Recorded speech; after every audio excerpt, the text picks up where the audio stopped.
Good afternoon. This is our team. We are here to talk about a strategic interaction between a startup founder and an investment firm. This situation was based on one of our experiences, but in our story, let's call him Bob. Meet Bob. Bob is the CEO of a startup called Namtor Inc., which is a 2-year-old company that is developing a blockchain-based mobile payment platform.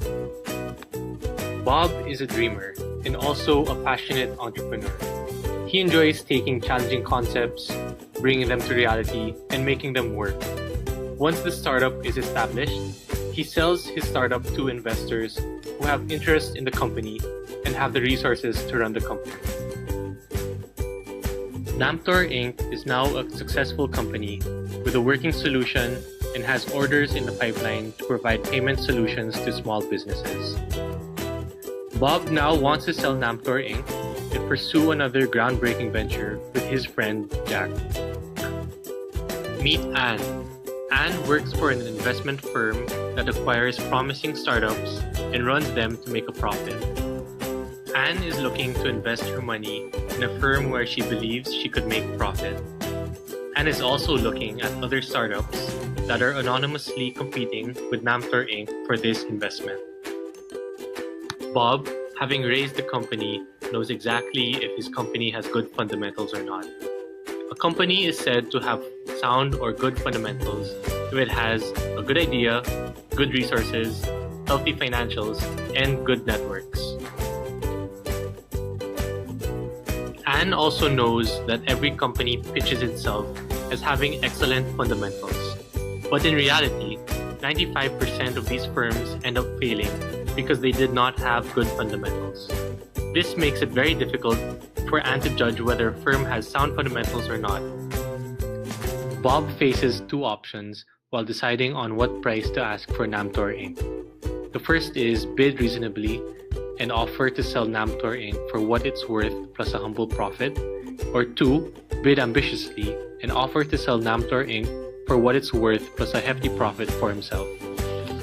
Once Anne has an offer from Bob, she then evaluates the offer and calculates the net present value of investing in Namtor Inc. Bob knows that Anne's NPV is simply the difference between the future profits of his company minus the amount Anne invests in Namtor Inc. However, Bob doesn't know if the price he asks would result in the highest NPV, but he knows that the price he offers would affect the chance of Anne buying Namtor Inc. Anne compares the NPV for Namtor with the NPV of 2 other firms she's looking to buy. She prefers to buy the firm with the highest NPV if she also believes that there is a good chance of achieving these calculated profits. So without much further ado, let's play.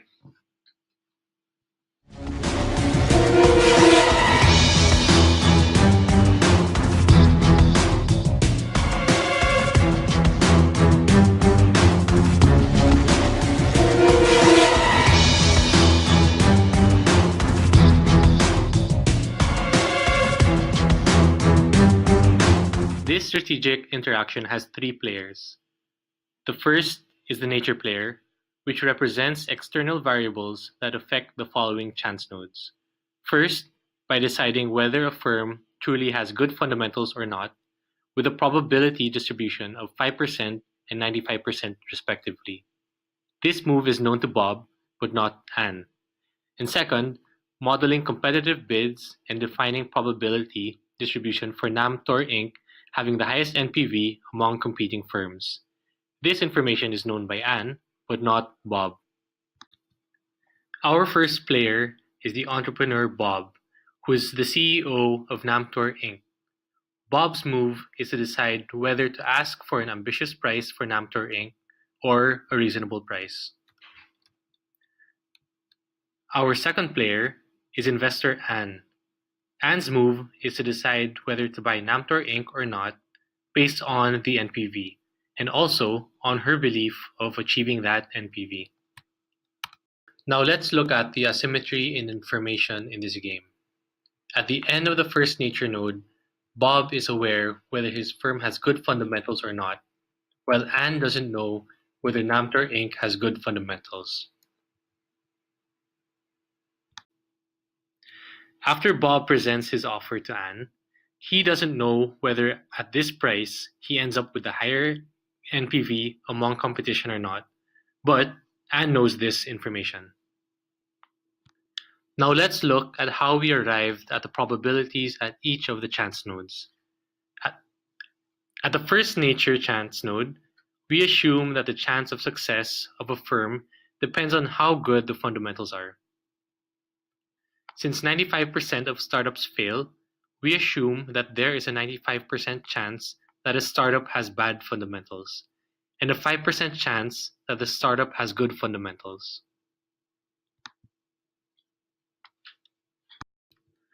At the second nature node, the probability of Namtor's NPV being the highest among competition depends on the price Bob asks for Namcor Inc. The NPV here is simply the difference between the firm's operating profit, which is just the value of the firm, and the investment amount, which is the price asked by Bob. At this point, two scenarios may occur. In the first scenario, say Bob bids reasonably. In this case, the investment amount is minimal, therefore maximizing NPV to the highest possible value in our situation.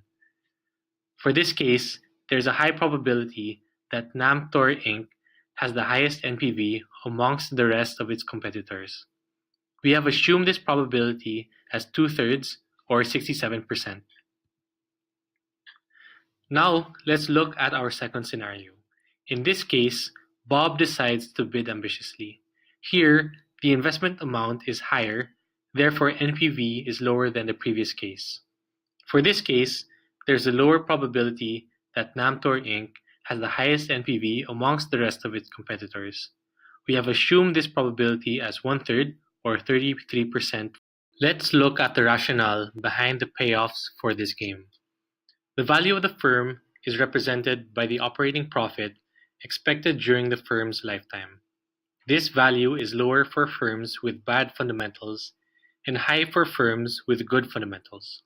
For simplicity, we have assumed the value of the firm with good fundamentals as $300,000, and this value is higher than the value of the firm with bad fundamentals, which we have assumed to be $200,000. The investment amounts vary based on what Bob's asked for. If he asks for an ambitious price for Namtor Inc., we have assumed the investment amount as $150,000. On the other hand, if Bob asks for a reasonable price for Namtor Inc., we have assumed the investment amount of $100,000. If the investor Anne doesn't like any of Bob's bids, she can always opt for the outside opportunity. The value of the outside opportunity for Anne is the NPV of two other competing firms. This value changes and is modeled using the second nature node. Let's see how Bob's payoffs were calculated. If investor Anne chooses to invest in Namtor Inc., then Bob's payoffs could be equal to the amount he asked for Namtor Inc. To put this simply, if Bob bid for an ambitious price, Bob's payoff is $150,000.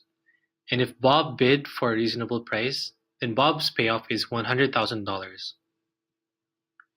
If investor Anne chooses to not invest in Namtor Inc., then Bob's payoff will be zero, since he will not be getting any investment.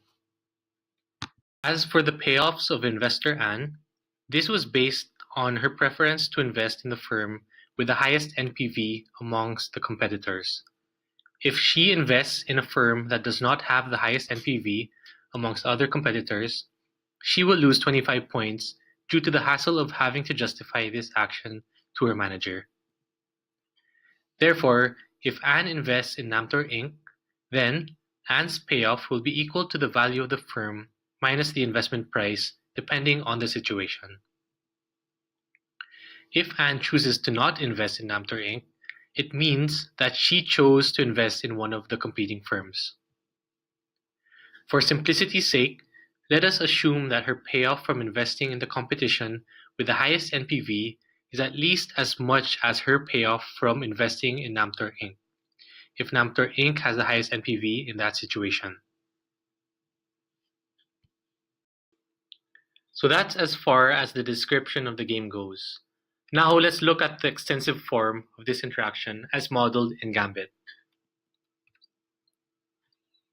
Here we have the nature player in green, the player 1 in red, and player 2 in orange.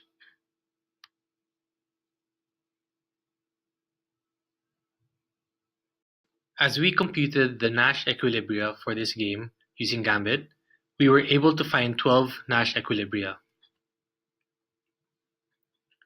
Here is the list of the 12 Nash equilibria with the expected payoffs of Bob and Anne.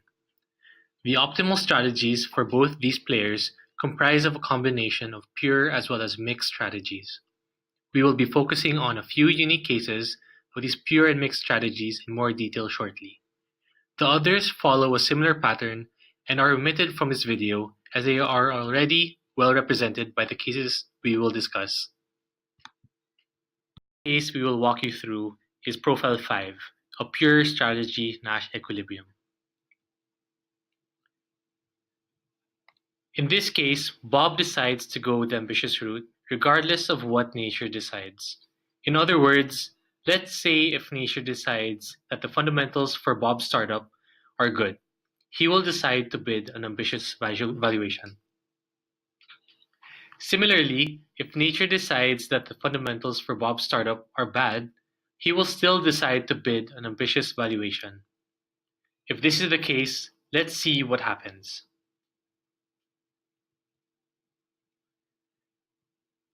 As we discussed earlier, Bob will go ambitious no matter what, as represented by the arrows. In the next stage, if the NPV of Bob's bid is higher than the other two competing firms, the investor Anne will decide to invest. And this is the case even if the fundamentals for Bob's startup are bad, as you can see in the lower half of the tree. On the other hand, if the NPV of Bob's bid is not higher than the other two competing firms, the investor Anne will decide to not invest. And this is the case even if the fundamentals for Bob's startup are bad, as you can see in the lower half of the tree. The next case that we will discuss is Profile 6, which is also a pure strategy Nash equilibrium.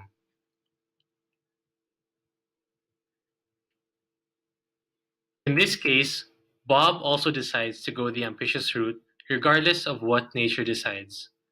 This is similar to the case we described earlier, where irrespective about what nature decides, that is, if the fundamentals for Bob's startup are good or bad, he will decide to bid an ambitious valuation. If this is the case, let's see what happens. As we mentioned earlier, Bob will go ambitious no matter what, as represented by the arrows. In the next stage, if the NPV of Bob's bid is higher than the other two competing firms, the investor Anne will decide to invest. And this is the case even if the fundamentals for Bob's startup are bad, as you can see in the lower half of the tree. On the other hand, if the NPV of Bob's bid is not higher than the other two competing firms, the investor Anne will decide to not invest. And this is the case even if the fundamentals for Bob's startup are bad, as you can see in the lower half of the tree. This is similar to the result we found in the previous case, but we would like to highlight one difference here. The investor doesn't know whether she is dealing with a startup with good fundamentals or the one with bad fundamentals. As a result, in an unlikely chance that Bob decides to bid reasonable, Anne's best response would be to not invest, irrespective of if she is in the upper half or lower half. The next case, Profile 9, is another pure strategy Nash equilibrium. In this case, Bob now decides to go the reasonable route regardless of what nature decides. In other words, let's say if nature decides that the fundamentals for Bob's startup are good, he will decide to bid a reasonable valuation. Similarly, if nature decides that the fundamentals for Bob's startup are bad, he will decide to bid a reasonable valuation. Now, Let's see what happens. As we have mentioned, Bob will bid reasonable no matter what, as represented by the arrows. At the next chance node, if the NPV of Bob's bid is higher than the other two competing firms, the investor Ann will decide to invest. And this is the case even if the fundamentals for Bob's startup are bad, as you can see in the lower half of the tree. On the other hand, if the NPV of Bob's bid is not higher than the other two competing firms, the investor Ann will decide to not invest. And this is the case even if the fundamentals for Bob's startup are bad, as you can also see in the lower half of the tree. However, given that investor Ann doesn't know whether she is dealing with a startup with good fundamentals or the one with bad fundamentals, Ann will also have a best response if Bob deviates too ambitious.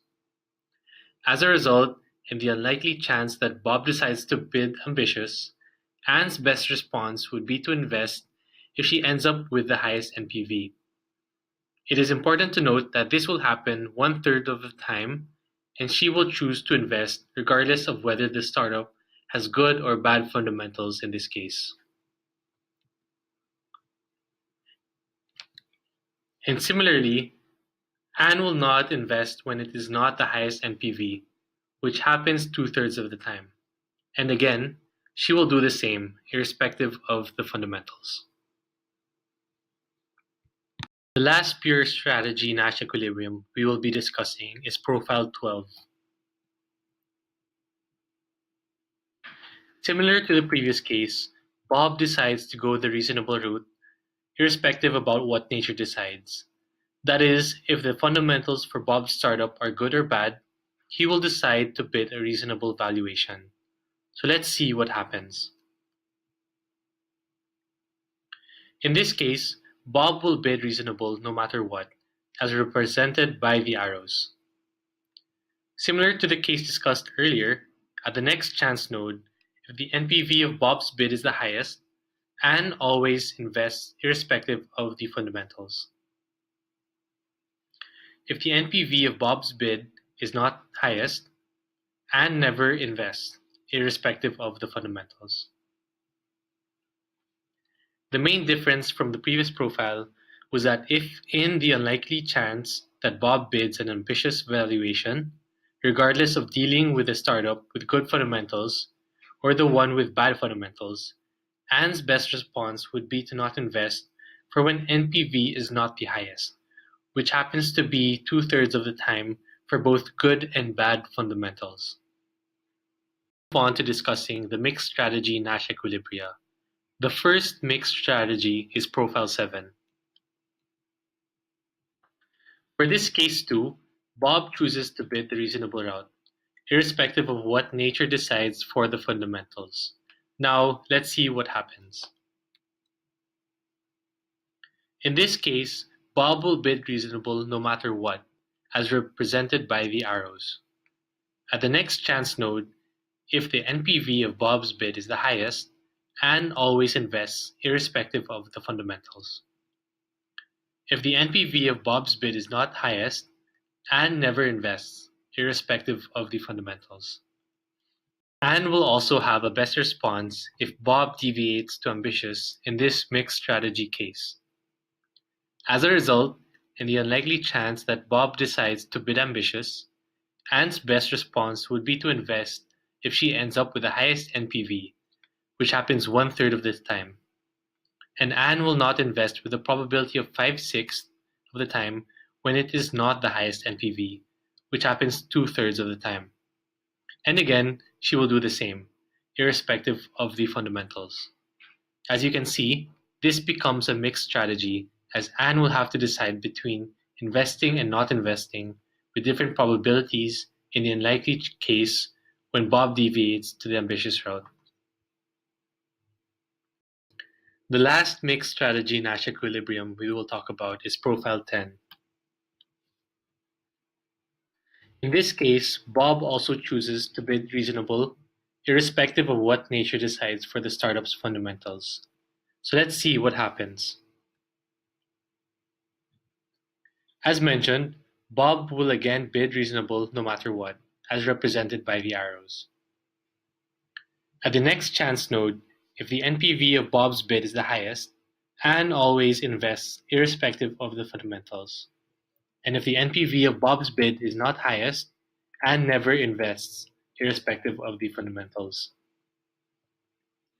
The last case was also similar to the previous mixed strategy Nash equilibria, except that the probabilities of Anne's best response and the unlikely chance that Bob deviates to the ambitious route.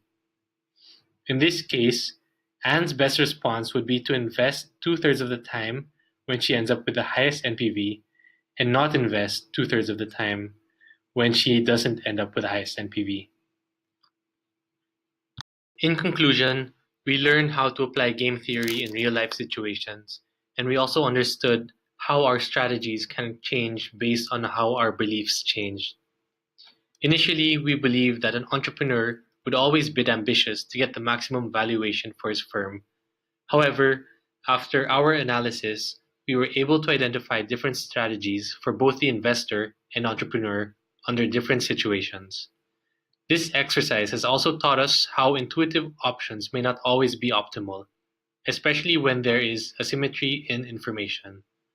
We also saw in our case that in real life, signaling may not always yield the intended results, as seen in the case when an investor refused to believe that Namtor Inc. had good fundamentals based on the information presented by the entrepreneur. Other methods of solving this game, such as backward induction and using the strategic form representation, were not applicable due to information asymmetry and overall complexity. This game becomes even more complex if other factors, such as successive rounds of negotiation and variation in probabilities. So that's all we have for this video. Thanks for watching.